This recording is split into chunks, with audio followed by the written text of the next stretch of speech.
Buenas, mi nombre es Valeria Hidalgo Peña, interna universitaria de la Universidad Autónoma de Centroamérica y hoy les voy a hablar sobre la ictericia neonatal. Entonces, dentro de lo que es el cronograma, voy a abarcar un poco la definición y la historia, la epidemiología, la clasificación y la etiología de la enfermedad, la fisiopatología, las manifestaciones clínicas, el diagnóstico, el tratamiento, las complicaciones y cómo prevenirla. Entonces, dentro de lo que es la definición de la enfermedad, la ictericia es un concepto clínico que se aplica a la coloración amarillenta de la piel y mucosas que va a ser ocasionada por el depósito de bilirrubina acumulado. La hiperbilirrubinemia es un concepto bioquímico que indica una cifra de bilirrubina plasmática superior a la normalidad. Clínicamente se va a observar cuando el recién nacido va a tener una bilirrubina que sobrepasa la cifra de 5 miligramos por decilitro o mayor de 8,5 micromoles por litro. Dentro de lo que es la historia de la enfermedad, la ictericia neonatal ha sido reconocida y estudiada a lo largo de la historia. Desde los siglos pasados, desde tiempos antiguos, se observó que algunos recién nacidos desarrollaban un tono amarillento en los primeros días de vida y se relacionaba o se le conocía como la enfermedad de los humores, sin conocimiento claro de las causas, obviamente. Y había mucha mortalidad neonatal en los casos severos porque el kernicterus era común, que es una complicación de esta enfermedad. Ya en el siglo XIX había un reconocimiento del rol del hígado, entonces hubo ya avances en lo que fue la fisiología, entonces se puede identificar el papel del hígado en el metabolismo de la bilirrubina. Se comenzó a diferenciar la ictericia neonatal de otras formas de ictericia en los adultos o en niños más mayores. En el siglo XX ya hubo un poco más entendimiento y tratamiento de la enfermedad. En 1940, Christian Schmort describió lo que era el kernicterus. En 1940 se dio la identificación de la incompatibilidad RH como causa de la ictericia severa. Y de 1950 a 1960 se dio lo que fue el desarrollo de la fototerapia en los neonatos, descubierto en un hospital en Inglaterra. Ya lo que es el siglo XXI, que es lo que es el manejo moderno, ya hay una ampliación del tamizaje neonatal para poder detectar lo que es la hiperbilirubinemia, hay uso adecuado de la tecnología. Está lo que son los mediadores de bilirrubina transcutáneos, que es lo que conocemos como BiliCheck, y ya hay un enfoque para prevenir las complicaciones a través de protocolos claros y fototerapia temprana. Dentro de lo que es la epidemiología de la enfermedad, la ictericia neonatal es una condición muy común en los recién nacidos. En la epidemiología lo que consta a nivel mundial, se estima que aproximadamente un 60% de los recién nacidos a término padecen de la enfermedad y hasta un 80% de los recién nacidos pretérmino desarrollan la ictericia durante la primera semana de vida.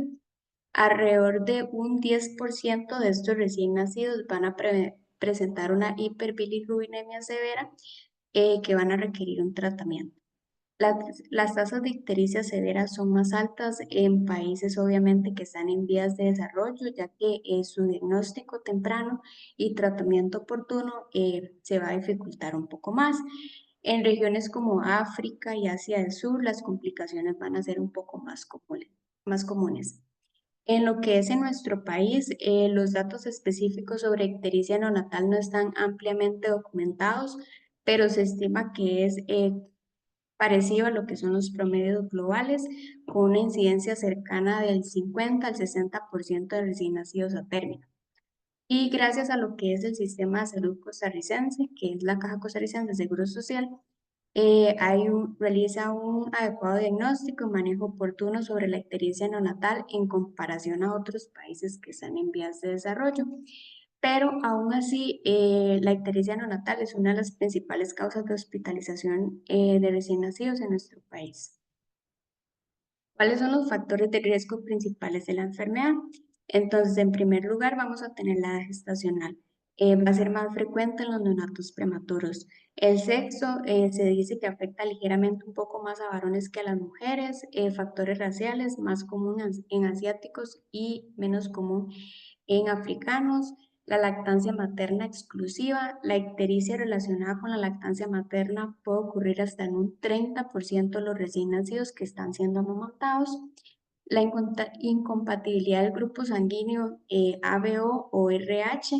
Para explicar un poco esto, para quedar un poco claro, la incompatibilidad sanguínea que puede causar ictericia neonatal son principalmente aquellas en que los anticuerpos maternos van a destruir los glóbulos rojos del feto, del recién nacido, es decir, va a causar una hemólisis, generando anemia y por ende aumenta la bilirrubina no conjugada y por ende da la ictericia.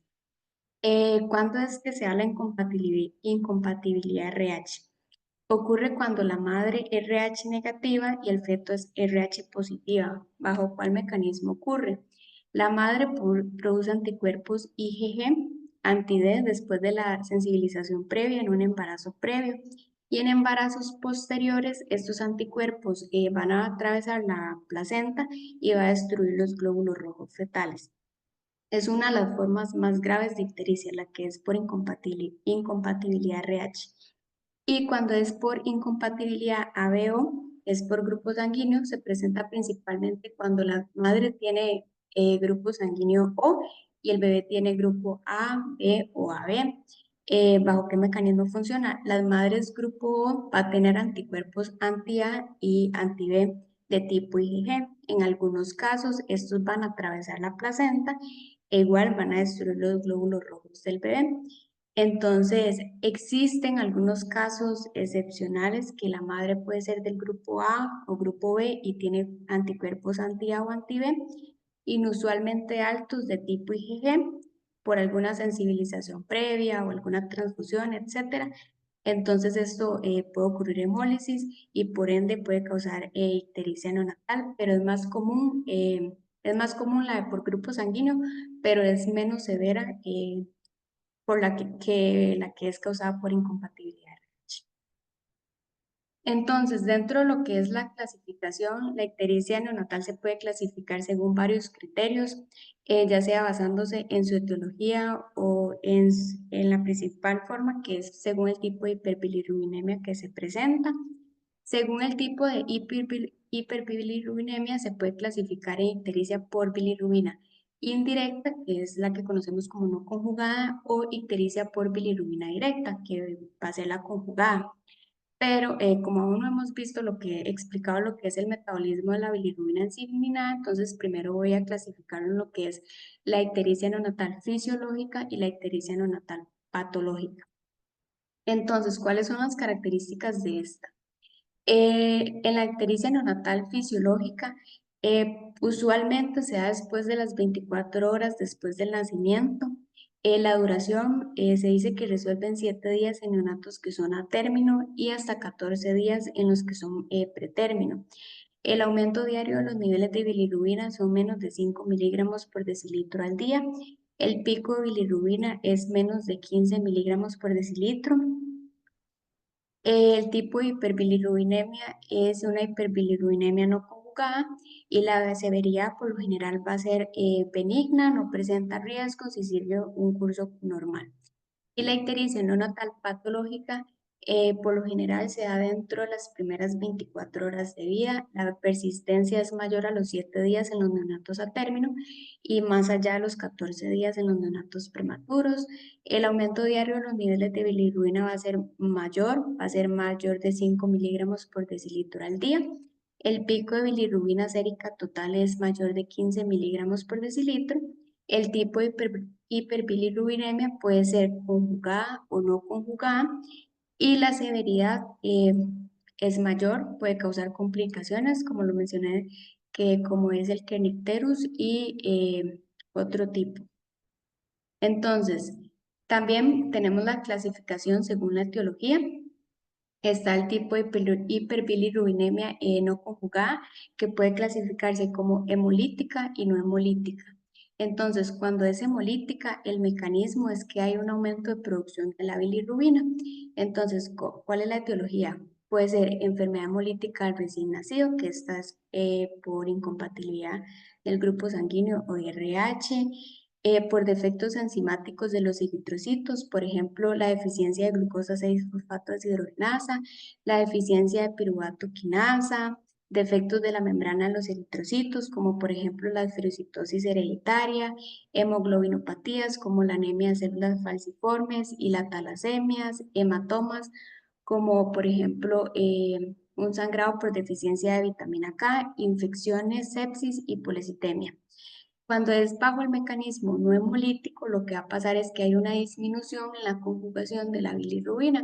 Entonces, aquí la etiología puede ser el síndrome de Gilbert, el síndrome de Crigler-Najjar, que este es un trastorno genético que afecta el metabolismo de la bilirrubina, la deficiencia de la UDP, glucuronosiltransferasa, el II, el hipotiroidismo.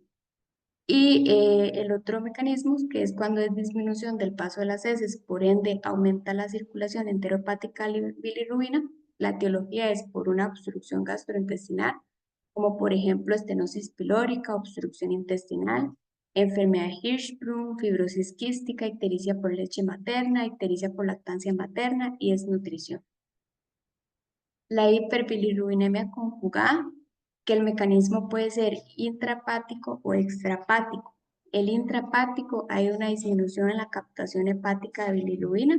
Aquí está lo que es el síndrome del Rotor, que es una enfermedad autosómica recesiva relativamente benigna que va a causar una hiperbilirubinemia directa. O cuando hay una disminución de la excreción de bilirrubina, que aquí hay otros trastornos como el síndrome de Alaggi, las infecciones TORCH, el síndrome de Down-Johnson, que igual es un trastorno autosómico recesivo poco frecuente de la excreción de la bilirrubina, septicemia, hepatitis neonatal hepática, deficiencia alfa-1 antitripsina, fibrosis quística, galactosemia, hipotiroidismo o por algún tipo de medicamento. Cuando es por el mecanismo extrahepático, lo que sucede es que hay una disminución de la excreción de bilirrubina. La etiología puede ser atresia biliar, quiste biliar, tumores o estenosis. Y cuando es hiperbilirrubinemia mixta, el mecanismo es en conjunto, se produce tanto una hiperbilirrubinemia conjugada como una no conjugada. Esta puede ser por hepatitis o por cirrosis. Entonces, ya ahora sí teniendo en cuenta eso, vamos a hablar un poco sobre en sí lo que es la fisiopatología de la ictericia.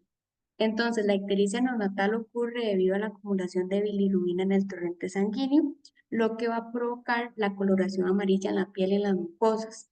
Este proceso se da por un desequilibrio entre la producción, el metabolismo y la eliminación de la bilirrubina. Entonces, pues obviamente para aclararlo, vamos a tener lo que es el metabolismo de la bilirrubina. Este es un proceso fisiológico que involucra producción, transporte, transformación y eliminación de la bilirrubina. ¿Qué es la bilirrubina? La bilirrubina es un pigmento derivado del catabolismo de la hemoglobina, los glóbulos rojos. Entonces, ¿cuáles son las fases de este metabolismo? En primer lugar, la producción de la bilirrubina. El origen, la bilirrubina proviene del catabolismo del grupo hemo, presente principalmente en la hemoglobina. Aproximadamente del 80 al 85% de la bilirrubina se produce a partir de la degradación de glóbulos rojos cenecientes de lo que es el vaso, el hígado y la médula ósea. El resto proviene del recambio de otras proteínas hemáticas como son los citocromos. Después hay una degradación del grupo hemo. La hemoxigenasa convierte el grupo hemo en biliverdina y cuando ocurre este cambio hay una liberación de hierro y monóxido de carbono, como vemos aquí en la imagen. La biliverdina reductasa transforma la biliverdina en bilirrubina no conjugada o indirecta, que esta va a ser liposoluble y potencialmente tóxica. Después se da lo que es el transporte en sangre, que la bilirrubina no conjugada es insoluble en agua, por lo que se transporta unida a la albúmina en el plasma. Esta unión protege al organismo de los efectos tóxicos de la bilirrubina y lo lleva hacia el hígado para su metabolismo. Después en la conjugación hepática, En el hígado, la bilirrubina no conjugada es captada por los hepatocitos y transformada en una forma ya hidrosoluble. Aquí hay una captación, la bilirrubina no conjugada se libera de la albúmina y lo que va a pasar es que entra al hepatocito y la enzima UDP glucuronosiltransferasa añade una o dos moléculas de ácido glucurónico a la bilirrubina y va a formar finalmente lo que es la bilirrubina conjugada o directa, que esta va a ser hidrosoluble y es menos tóxica. Ya después viene lo que es la excreción y la eliminación, que lo tenemos acá. Que aquí lo que ocurre es que la bilirrubina conjugada es excretada por los hepatocitos hacia los canalículos biliares y almacenada en la vesícula biliar o enviada al intestino delgado junto con la bilis. En el intestino lo que sucede es que las bacterias intestinales metabolizan la bilirrubina conjugada en urobilinógeno y parte del urobilinógeno se oxida a estercorbilina, que se elimina en las heces, que es responsable del color marrón, y una pequeña cantidad del urobilinógeno se reabsorbe hacia la circulación enteropática o se elimina por la orina como urobilina. Entonces, ya después de haber explicado el metabolismo de la bilirrubina, entonces sí, la fisiopatología de la ictericia fisiológica lo que sucede es hiperbilirubinemia no conjugada, como mencioné anteriormente, que va a ser causada por la corta vía de los eritrocitos del recién nacido, diferente a los adultos que es de 120. En los recién nacidos puede durar de 70 a 90 días y durante los primeros 3 meses la hemoglobina fetal es reemplazada por hemoglobina adulta. Entonces lo que sucede como resultado es que los niveles de bilirrubina aumentan y los niveles de hemoglobina disminuyen de 10 a 13 grados por decilitro, que eso es lo que conocemos la anemia fisiológica lactante. Y otra causa de fisiología de la fisiopatología y la ictericia fisiológica es el metabolismo hepático insuficiente de la bilirrubina debido a la inmadurez de la UDP glucuroniltransferasa o por último que haya un aumento en la circulación enterohepática de la bilirrubina. En lo que es la fisiopatología neonatal patológica, la hiperbilirrubinemia puede ser causada por múltiples mecanismos. Entre ellos está por un aumento de producción de bilirrubina, por ejemplo, por una afectación con aumento de hemólisis, por una disminución de la captación hepática, por alguna inmadurez del hígado, por alguna disminución de la conjugación, por alguna excreción alterada, por ejemplo, alguna afectación colestasis o alguna malformación gastrointestinal, por un aumento de la circulación enterohepática, como por ejemplo afectaciones en la disminución de la motilidad intestinal o lo que es por lactancia materna. Entonces, para continuar, vamos a tener subtipos o variantes que van a ser muy importantes, que está la ictericia por lactancia materna o la ictericia por leche materna. La ictericia por lactancia materna, que es una de las más comunes, es un tipo de ictericia neonatal causada por la lactancia materna insuficiente. Aquí lo que sucede es que hay una ingesta insuficiente de leche materna, entonces como consecuencia va a haber una falta de calorías y cantidades inadecuadas en las deposiciones para poder eliminar la bilirrubina del cuerpo. Por ende, hay un aumento de la circulación enterohepática y va a haber un aumento de la reabsorción de bilirrubina en los intestinos y da una hiperbilirrubinemia no conjugada. ¿Cuáles son las características clínicas? Por lo general aparece en el plazo de una semana. El tratamiento en sí es aumentar las sesiones de lactancia materna para que se pueda rehidratar el recién nacido. Y la ictericia por leche materna es un tipo de ictericia neonatal causada por el aumento de los niveles de beta-glucuronidasa en la leche materna. La fisiopatología de este tipo es que va a haber un aumento en la concentración de beta-glucuronidasa, que esta es una enzima en la leche materna. Por ende va a haber un aumento en la desconjugación y reabsorción de bilirrubina, provocando una persistencia de la ictericia fisiológica con hiperbilirrubinemia no conjugada. La beta-glucuronidasa se encuentra en la leche materna y en el borde del cepillo intestinal también. Las características clínicas comienzan dentro de 2 semanas posteriores al nacimiento y puede durar de 4 a 13 semanas. Y el tratamiento básicamente es continuar la lactancia materna, suplementar con leche de fórmula de ser necesario y fototerapia. Entonces, ¿cuáles son las manifestaciones clínicas?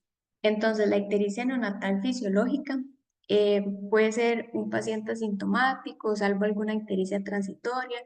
La coloración amarillenta, por lo general, puede ser más evidente en cara, tronco, luego extenderse a extremidades, generalmente de forma progresiva. La ictericia se manifiesta después del primer día de vida y generalmente resuelve, como mencioné anteriormente, sin tratamiento en 1 semana en bebés a término y 2 semanas en aquellos que son prematuros. Generalmente puede ser más severo el quinto día y el bebé se encuentra en buen estado general, no hay otros síntomas asociados. Y cuando es ictericia neonatal patológica, la ictericia puede ser un poco más intensa, con un color más profundo, un poco más difuso. Se puede observar primero en la cabeza, pero después puede extenderse a todo el cuerpo. Puede aparecer en las primeras 24 horas de vida después del nacimiento y persistir más de 1 semana en recién nacidos a término y más de 2 semanas en pretérmino. Puede haber características clínicas de la causa subyacente. El bebé puede mostrar signos de letargia, hipotonía o irritabilidad, puede haber mal estado general o dificultad para alimentarse. En algunos casos puede haber hepatomegalia o esplenomegalia y la ictericia secundaria a alguna hemólisis o alguna infección. Y también puede observarse otros síntomas como fiebre, vómitos o pérdida de peso excesiva. Es importante aclarar que esto es según la literatura, pero obviamente ya en la práctica médica no va a ser tan estrictos los criterios. Puede ser que una ictericia neonatal patológica se muestre más allá de las 24 horas de vida o que una ictericia neonatal fisiológica se presente antes de las 24 horas de vida. O sea, no es tan así en la literatura. Entonces, dentro de lo que es el diagnóstico, se basa en una combinación de una observación clínica, evaluar los factores de riesgo y las pruebas de laboratorio. Entonces, en la evaluación clínica, primeramente vamos a hacer una inspección visual, la coloración amarillenta de la piel y las mucosas, que es el principal signo clínico de la ictericia. Se observa mejor en áreas cuando haya buena iluminación natural. El grado de ictericia puede correlacionarse con la progresión de la coloración amarilla, por lo general siguiendo un patrón cefalocaudal. Cuando hay ictericia en palmas y plantas, puede indicar un nivel grave, más de 15 miligramos por decilitro. Está lo que es la escala de Kramer, que igual va a ir diciendo los niveles de ictericia dependiendo de la región anatómica. Entonces tenemos nivel 1, 2, 3, 4 y dependiendo de la región anatómica va a ir aumentando. Después tenemos la historia clínica, muy importante, preguntar siempre los factores de riesgo, si hay incompatibilidad, si hay historia de ictericia en hermanos, si hay factores genéticos como deficiencia de glucosa 6-fosfato deshidrogenasa, si hay lactancia materna exclusiva. Dentro de las pruebas de laboratorio, cuando se sospecha de una ictericia patológica o se necesitan más detalles, se realizan las siguientes pruebas. En primer lugar, vamos a tener las pruebas de bilirrubina. Vamos a tener la medición de la bilirrubina transcutánea, que es un método no invasivo para evaluar los niveles de bilirrubina en la piel, en la piel de los recién nacidos. Se utiliza principalmente como herramienta de cribado para detectar la ictericia neonatal y decidir si es necesario realizar un análisis de sangre, o sea, una bilirrubina sérica. ¿Cómo se realiza? Se utiliza un aparato portátil que se conoce bilirrubinómetro transcutáneo, que es lo que conocemos como el BiliCheck. La medición comúnmente se va a realizar en la frente o en el esternón del recién nacido, donde la piel es menos gruesa y refleja de manera confiable la bilirrubina subyacente. Entonces, el profesional de la salud coloca el sensor del dispositivo suavemente contra la piel del recién nacido Y el dispositivo lo que va a hacer es que emite una luz a través de la piel y mide la cantidad de luz absorbida y reflejada que se va a correlacionar con los niveles de bilirrubina. La mayoría de los bilirrubinómetros transcutáneos pueden medir niveles de bilirrubina total hasta aproximadamente los 20-25 miligramos por decilitro. Por encima de este rango se dice que ya la precisión va a disminuir y se recomienda confirmar los niveles elevados con una medición de bilirrubina sérica en sangre. Después vamos a tener lo que es la medición de la bilirrubina sérica, que la bilirrubina sérica se mide si la medición de bilirrubina transcutánea arroja un valor o si la ictericia aparece antes de las 24 horas, o sea, si estamos pensando en una patológica. Vamos a medir lo que es la bilirrubina sérica total, la bilirrubina directa o conjugada o indirecta, no conjugada. Importante saber que los niveles de bilirrubina conjugada o no conjugada muchas veces nos pueden ayudar a determinar la causa de la hiperbilirrubina. También vamos a tener aquí lo que es el nomograma de Botani, que el nomograma de Botani define las curvas de percentiles específicos por edad para poder evaluar el riesgo de desarrollar ictericia neonatal patológico. Entonces, el valor de bilirrubina sérica va a definir varias zonas de riesgo. Entonces, por ejemplo, si un paciente tiene 24 horas de vida, vemos que en la parte inferior son las horas de vida del bebé. Entonces, si un paciente tiene 24 horas de vida y la bilirrubina sérica total es de 15 o 12, pues obviamente va a estar por encima del percentilo 95, entonces va a ser eh, un elevado riesgo de que se pueda complicar y de que sea una ictericia patológica, entonces hay que alarmarnos y darle el tratamiento adecuado. Otros tipos de tratamiento puede ser el grupo sanguíneo o diagnóstico, disculpe, el grupo sanguíneo o la prueba CUMS, que vamos a ver el grupo sanguíneo ABO o RH de la madre. También se puede medir lo que es la prueba CUMS directa, que es un examen de laboratorio utilizado para detectar la presencia de anticuerpos contra los glóbulos rojos en la sangre. También podríamos realizar lo que es un hemograma completo que va a evaluar la anemia, que es indicativa de hemólisis, también detecta la presencia de ferocitosis o si están los reticulocitos elevados. Y otros estudios específicos que podríamos realizar según la sospecha clínica, que es deficiencia de glucosa 6-fosfato deshidrogenasa en neonatos que tienen factores de riesgo. Actualmente este examen no se incluye en el tamizaje neonatal estándar en Costa Rica, en muchos países sí se incluye, pero en el nuestro no. Sin embargo, se realiza igual que el tamizaje neonatal, es una prueba de talón.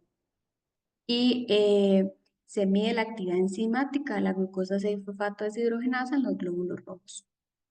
También podríamos realizar pruebas de función hepática, ALT, AST, fosfatasa alcalina, en casos de que la bilirrubina directa se muestre elevada.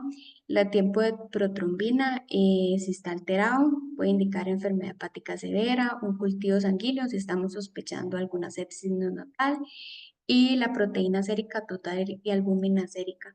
¿Por qué estos valores serían importantes? Porque muchas veces estos nos pueden brindar información sobre el estado nutricional del recién nacido, eh, que no sé, que puede ser que esté teniendo una alimentación deficiente, un aumento de la circulación enteropática y puede resultar en un aumento de los niveles de bilirrubina. Dentro de lo que es el tratamiento de la ictericia neonatal depende de la severidad, de la causa subyacente y de los niveles de bilirrubina sérica en relación con la edad del recién nacido. Para poder comprender un poco las curvas que voy a explicar más adelante, es necesario saber los riesgos de neurotoxicidad por hiperbilirrubinemia, ya que estos van a ser cruciales para decidir cuándo iniciar un tratamiento más agresivo, como lo que es la fototerapia o la exsanguinotransfusión. Estos factores van a ayudar a ajustar los umbrales para iniciar el tratamiento, ya que algunos neonatos van a ser más vulnerables a los efectos tóxicos de la bilirrubina. Incluso niveles que serían seguros en unos bebés, en otros puede ser que se complique un poco más. Entonces, ¿cuáles son los riesgos de neurotoxicidad? edad gestacional menos de 38 semanas, una albúmina menos de 3,0 gramos por decilitro, la enfermedad hemolítica inmune, deficiencia de glucosa 6-fosfato deshidrogenasa u otras afecciones hemolíticas, una septicemia y una inestabilidad clínica significativa en 24 horas previas. Entonces, para iniciar con lo que es la fototerapia, es el tratamiento más común para reducir los niveles de bilirrubina indirecta. Las indicaciones se inicia cuando los niveles de bilirrubina alcanzan un umbral específico para la edad del recién nacido y tiene factores de riesgo. Algunos criterios para iniciar la fototerapia según la Academia Americana de Pediatría, ellos mencionan que si el recién nacido es mayor o igual de 35 semanas y no tiene factores de riesgo, se puede iniciar la fototerapia si la bilirrubina es mayor o igual a 12 miligramos por decilitro en 24 horas, mayor o igual a 15 miligramos por decilitro en 48 horas y mayor o igual a 17 miligramos por decilitro en 72 horas. O bien, si el recién nacido es mayor o igual a 35 semanas con factores de riesgo, se inicia la fototerapia en niveles más bajos, mayor o igual a 10, de 10 a 11 miligramos por decilitro en 24 horas, mayor o igual a 13 a 14, de 3 a 14 miligramos por decilitro a las 48 horas y mayor o igual a 15 y 16 a las 72 horas. Y en prematuros o menores de 35 semanas, obviamente los umbrales van a ser más bajos dependiendo de la edad gestacional o del peso al nacer. Por ejemplo, si un neonato tiene entre 28 o 32 semanas, la fototerapia puede iniciarse incluso si los niveles de bilirrubina son de 6 a 8 miligramos por decilitro, ya esto depende del contexto.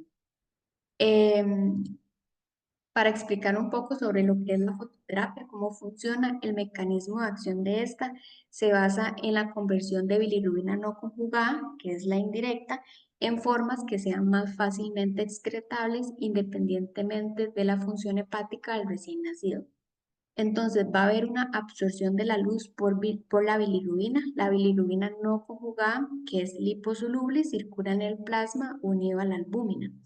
Cuando el bebé es expuesto a la luz de espectro azul, que tiene una longitud de onda que va a ser óptima entre 460 a 490, la bilirrubina en los tejidos superficiales absorbe esta energía lumínica y hace una conversión de la fotoquímica. La luz actúa sobre la bilirrubina desencadenando cambios moleculares que permiten la eliminación sin necesidad de que haya conjugación hepática de esta. Hay tres procesos principales para que se dé esta conversión fotoquímica, que es la fotoisomerización estructural, que es la forma principal, que es cuando la bilirrubina cambia su forma nativa, que es ZZ, a una forma isomérica, que es ZE, que es soluble en agua. Entonces, este isómero puede excretarse directamente por la bilis sin necesidad de que haya conjugación hepática. También está la fotodegradación, que es cuando una fracción de la bilirrubina se descompone en compuestos más pequeños llamados productos de oxidación, que son hidrosolubles y se eliminan por la orina y por las heces. Y la formación de la lumirubina, que se genera otro isómero llamado lumirubina, altamente en agua y que se elimina rápidamente por orina y bilis. Entonces, después de que ocurre eso, se da la eliminación de la bilirrubina. Estas formas ya solubles en agua son excretadas por el hígado y los riñones y de esta forma van a disminuir los niveles séricos. Entonces, ¿cómo es la aplicación? Se utiliza por lo general luz LED de espectro azul o blanco, pero sabemos que las blancas son menos efectivas, por lo general van a ser azules. Con la aplicación apropiada de la fototerapia se va a producir una disminución de los niveles de bilirrubina de un 30 hasta un 40% en las primeras 24 horas. Hay estudios donde se ha visto que el mayor descenso ocurre en las primeras 4 a 6 horas y el descenso esperado es de 0,5 miligramos por decilitro por hora. Y muy importante, cómo es el uso adecuado de la fototerapia. Entonces, principalmente lo que hay que hacer es exponer la mayor área de superficie corporal posible del recién nacido, posicionar al paciente en posición supina, garantizar un ambiente término neutro, o sea, una incubadora cerrada. Hay que hacer la protección ocular porque la retina de los neonatos es más sensible a la luz intensa, ya que está por su desarrollo incompleto, entonces hay que protegerlo. Hay que vigilar el estado de hidratación, porque se pueden deshidratar, estimular la lactancia materna y contacto piel con piel en periodos máximos de 30 minutos, excepto si ya es una fototerapia intensiva que el recién nacido esté recibiendo. Entonces, basado en el principio de la Academia Americana de Pediatría, según la última actualización que se realizó, nos presentan las tablas para el tratamiento de la fototerapia, tomando en cuenta si el paciente tiene factores de riesgo de neurotoxicidad o no, que son los que mencioné anteriormente. Entonces, vamos a ocupar tres datos para hacer las curvas: la edad gestacional, la bilirrubina y la edad en horas del paciente. Entonces, para tener un poco más claro estas curvas, hice un caso clínico que es un masculino de 3.400 gramos de peso que nació a las 38 semanas más uno de gestación, luego de un embarazo sin complicaciones. La madre es primeriza, 24 años, tiene sangre A, RH positivo. Durante la estadía del neonato en la maternidad del hospital no hubo ningún tipo de complicación, pero sí es importante rescatar que la madre necesitó ayuda considerable para poder establecer una alimentación a pecho eficaz, pero finalmente el neonato fue amamantado. Se observó ictericia a las 34 horas de edad y el nivel de bilirrubina sérico total en ese momento era de 7,5 miligramos por decilitro, pero en este momento estaba relativamente bajo, fuera del rango de fototerapia. Fue dado de alta a las 40 horas de vida y fue atendido en el consultorio pediátrico 2 días después con una ictericia ya muy marcada. Los resultados del examen físico son normales, excepto que el paciente tuvo un peso de 3.020 gramos y es decir, tuvo un 11% menos que el peso al nacer. El nivel de bilirrubina sérica total fue de 22,3 miligramos por decilitro, la bilirrubina directa de 0,6 miligramos por decilitro y la albúmina de 3,6 gramos por decilitro. Entonces, según los riesgos de neurotoxicidad, tenemos que hacernos las preguntas. ¿La edad gestacional tiene menos de 38 semanas? No. ¿Tiene albúmina menos de 3? Tampoco. ¿Tiene alguna enfermedad hemolítica autoinmune, alguna deficiencia de glucosa 6-fosfato deshidrogenasa, alguna otra afectación hemolítica? Tampoco. No tiene septicemia y tampoco tiene inestabilidad clínica en 24 horas previas. La edad en horas es de 88 horas y los niveles de bilirrubina sérica total, que son de 22,3 miligramos por decilitro. Entonces, según la tabla que se encuentra aquí abajo, abajo están las horas, está marcado en 88 y arriba el punto rojo es los 22,3 miligramos por decilitro que tuvo el paciente. Entonces, en este paciente, el punto azul, que son los 20 miligramos por decilitro, era lo máximo que se permitía. Entonces, obviamente está por encima, entonces igual es un caso de alto riesgo de que cause complicaciones, por ende debería recibir fototerapia. Después, para continuar con la fototerapia, la duración va a depender de los niveles de bilirrubina y respuesta clínica. ¿Y cuándo vamos a saber cuándo debemos de suspender la fototerapia? Al menos 2 miligramos por decilitro por debajo del umbral específico en el inicio de la fototerapia. Si ya es un periodo más largo de la fototerapia, es una opción de que haya hiperbilirrubinemia por rebote. Entonces, ya ahora sí, para continuar con la segunda medida terapéutica, que es la ensanguinotransfusión, es un tratamiento invasivo utilizado para reducir rápidamente los niveles de bilirrubina en neonatos con ictericia severa. Se emplea cuando la bilirrubina alcanza niveles peligrosos que no pueden ser manejados adecuadamente con la fototerapia. Los valores de bilirrubina en neonatos a término sin factores de riesgo se pueden considerar una examinotransfusión si los niveles de bilirrubina son mayores a 22 miligramos por decilitro entre las 48 y 72 horas. Y en neonatos con factores de riesgo, que el umbral sea de 18 miligramos por decilitro a las 48 a 72 horas. Entonces, las indicaciones es niveles de bilirrubina sérica total en rango de examinotransfusión según riesgo y edad del paciente, que la bilirrubina sérica total esté más de 25 miligramos por decilitro en cualquier momento o que haya signos de alguna encefalopatía aguda. Entonces, ¿cómo se realiza el procedimiento? ¿Cómo es la técnica? Se realiza con sangre total reconstituida. Esto es un producto sanguíneo preparado específicamente para ciertos procedimientos médicos como este. Se elabora mezclando concentrado de glóbulos rojos y plasma fresco congelado para recrear un producto similar a la sangre total, pero con características específicas que lo hacen seguro y efectivo para el tratamiento.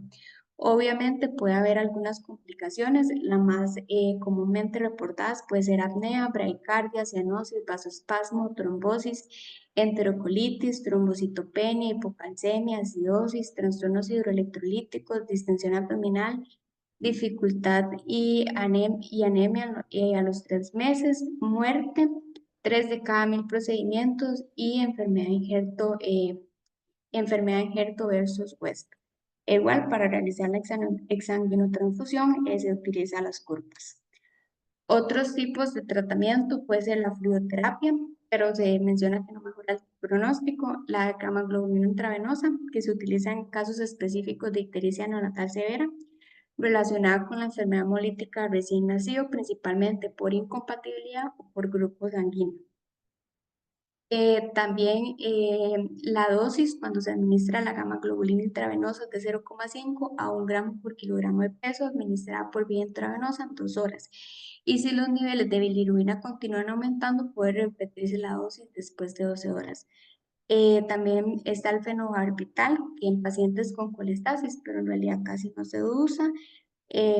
Lo que hace es que aumenta el flujo biliar.